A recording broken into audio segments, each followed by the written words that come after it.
ही कोथिंबीर वडी पाहिल्यावर भूक तर लागणारच। एवढ्या खमंग कुरकुरीत अशा आपल्या या कोथिंबीरच्या वड्या बनवून तयार झालेल्या आहेत। रेसिपी शेवटपर्यंत नक्की बघा। रेसिपीला एक लाईक देखील नक्कीच करा। नमस्कार, दीपालीज मेजवानी या मराठी यूट्यूब चॅनलवर तुमचे खूप खूप खूप मनापासून स्वागत। आज आपण पाहणार आहोत पारंपरिक अशी कोथिंबीर वडी। ही वडी ना बाहेरून खूपच कुरकुरीत आणि आतून तेवढीच मऊसूत चविष्ट अशी लागते। अगदी सोपी, झटपट आणि कमी साहित्यात होते। अशाच सोप्या आणि चविष्ट रेसिपीज पाहण्यासाठी व्हिडिओ लाईक, शेअर आणि सबस्क्राईब नक्की करा। चला तर मग आपल्याकडे कोथिंबीर वडी बनवण्यासाठी काय साहित्य आहे ते सुद्धा बघूया।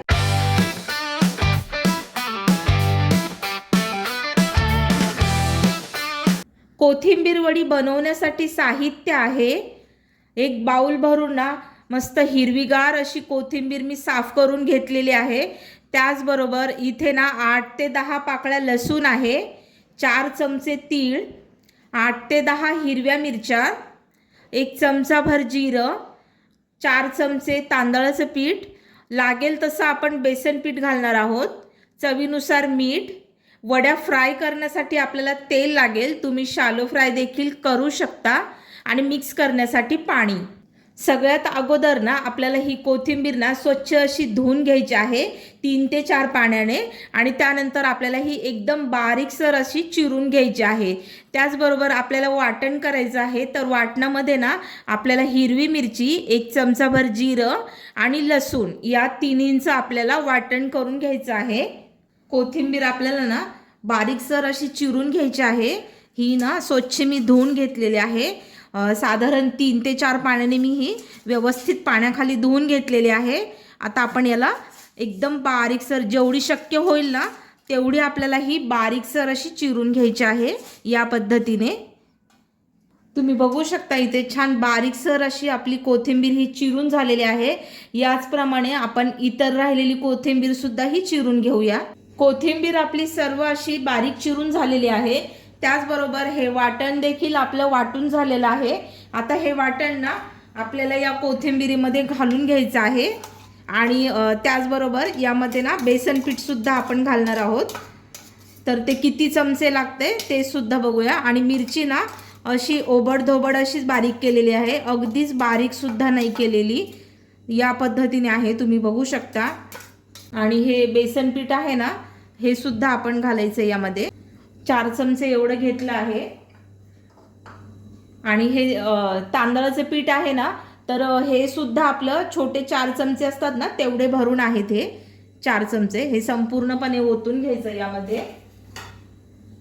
त्याचबरोबर हे जे पांढरे तीळ आहेत तर यातले ना अर्धे आपल्याला घालायचे आहेत।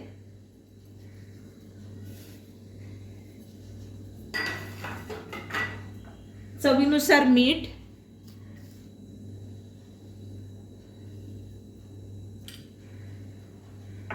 आणि अगोदर ना आपल्याला हे असंच मिक्स करायचं आहे, यामध्ये पाणी नाही घालायचं, कारण कोथिंबीर आहे तर पाणी सुटतं ना, त्याच्यामुळे आपल्याला हे फक्त हातानेच असं कुस्करून घ्यायचं आहे, म्हणजे कसं याला ओलावा असा तयार होईल। आणि बघू शकता तुम्ही मस्त याला पाणी सुटत आहे।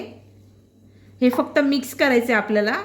पीठ आपलं बनवून तयार आहे, आणि हे जे बेसन पीठ घेतलं होतं हे परफेक्ट असं होतं। एवढी 1 वाटी भरून ना आपल्याला बेसन पीठ लागलेलं आहे। त्याचबरोबर पाणी अगदीच कमी लागलेलं आहे, तुम्ही बघू शकता, साधारण एक 4 ते 5 चमचे एवढंच याला पाणी लागलेलं आहे। आता आपण ना एका ताटामध्ये ही वडी सेट करूया। त्याचबरोबर इथे मी स्टीम करण्यासाठी पाणी सुद्धा गरम करायला ठेवलं आहे। या ताटामध्ये ना आपल्याला ही वडी सेट करायची आहे, तर याला छान आपण हे ना तेल लावून घेऊया। छान व्यवस्थित असं सगळ्या बाजूने आपल्याला याला ना तेल लावून घ्यायचं या प्लेटला, आणि नंतर आपण हे मिश्रण यामध्ये घालणार आहोत। तेल लावून झालं आहे व्यवस्थित। आता आपण हे मिश्रण या ताटामध्ये घालून घेऊया। हे थोडेसे तीळ आहेत ना या ताटामध्ये आपल्याला ना असे भुरभरून घ्यायचे आहेत, अशा पद्धतीने दिसायला सुंदर दिसतं, म्हणून आपल्याला तीळ ना असे बेसला घालून घ्यायचे आहेत। आता हे जे मिश्रण आहे हे सुद्धा आपल्याला असं स्प्रेड करून घ्यायचं आहे। असं या ताटामध्ये आपण एका बाजूलाच ही वडी ना छान अशी थापून घ्यायची आहे। या पद्धत एकसारखं करायचं आहे, म्हणजे कसं वड्या एकसारख्या होतात। अगदी कमी पाण्यात आपली ही वडी सेट झालेली आहे। आता यावरती ना आपल्याला हे जे उरलेले तीळ आहेत हे सर्व ना अशा पद्धतीने सोडवून घ्यायचे आहेत। आता हा चमचा आहे ना, तर हा फक्त आपल्याला टॅप करायचा आहे, म्हणजे कसं जे तीळ आपण लावले आहेत ना ते छान सेट होतील यावरती, असे वेगळे पडणार नाहीत ते। म्हणून आपल्याला ना हा चमच्याने आपल्याला असं टॅप करायचं हलक्या हाताने, व्यवस्थित ते तीळ ना चिकटून बसतील आपल्या वडीला। यावरती आपल्याला झाकण ठेवून घ्यायचं आहे। गॅस आपला मीडियम आहे। साधारण 15 ते 20 मिनिटे आपल्याला हे छान वाफवून घ्यायचे आहेत वड्या।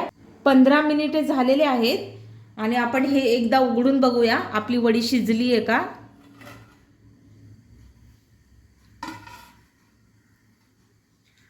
चाकूच्या साहाय्याने ना आपण चेक करायचंय। हा चाकू ड्राय येतोय म्हणजे आपली वडी ही शिजलेली आहे। आपण आता ह्या थंड करून घेऊया आणि त्यानंतर आपण ह्या वड्या फ्राय करणार आहोत। हलक्या अशा गरम आहे त्या वड्या, आपण ना याला कट देऊन घेऊया आणि त्यानंतर आपण ह्या सोडवून घेणार आहोत। वड्या काढून घेत आहोत आपण आता।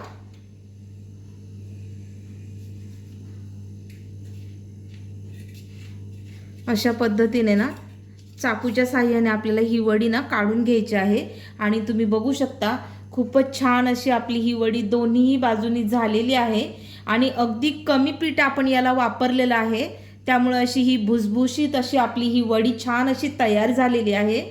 इतर राहिलेल्या वड्या सुद्धा आपण याच पद्धतीने सोडवून घ्यायच्या आहेत। अशा पद्धतीने चाकू थोडंसं खाली घेऊन आपल्याला या हलवून घ्यायच्या आहे। तर तुम्ही बघू शकता खूपच सुंदर अशा आपल्या ह्या वड्या तयार झालेल्या आहेत। जवळून सुद्धा बघू शकता अशा पद्धतीने या दिसत आहेत। सर्व वड्या आपण ह्या मोकळ्या करून घेऊया।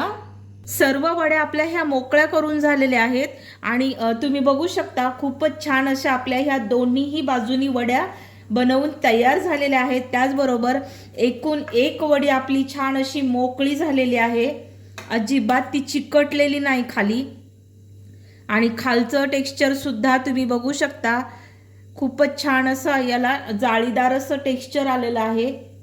मीडियम गॅसवरती आपण तेल गरम करून घेतलेलं आहे। आता आपण ह्या एक एक करून वड्या आपण ह्या सोडून घेऊया आणि मस्त ना गोल्डन ब्राऊन रंगावरती आपल्याला या फ्राय करून घ्यायच्या आहेत। साधारण 1 मिनिटभर झालेला आहे। आता आपण या पलटी करून घेऊया। गोल्डन ब्राऊन रंगावरती ना दोन्हीही बाजूने आपण ही वडी छान फ्राय केलेली आहे। आता आपण ही काढून घेऊया।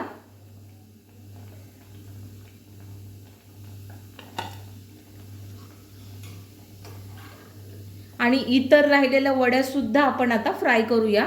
अगदी सोप्या पद्धतीने खमंग कुरकुरीत अशी आपली ही कोथिंबीर वडी बनवून तयार झालेली आहे।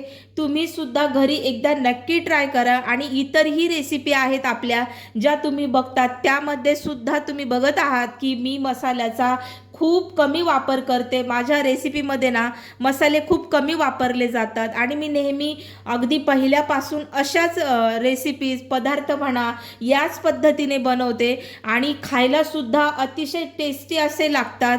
तर तुम्ही सुद्धा माझ्या या पद्धतीने एकदा करून बघा। तुम्हाला आवडल्यास मला कमेंट करून देखील सांगा। आपले हे जे व्हिडिओ आहेत ते सुद्धा तुमचे मित्रपरिवार नातेवाईक यांच्याबरोबर नक्की शेअर करा आणि जर तुम्हाला आपली ही रेसिपी आवडली असेल तर नक्की जाऊन चॅनलला सबस्क्राईब करा, लाईक करा, शेअर करा, सबस्क्राईब करा। भेटूया आपण अशाच एका छानशा रेसिपीमध्ये। तोपर्यंत बाय बाय।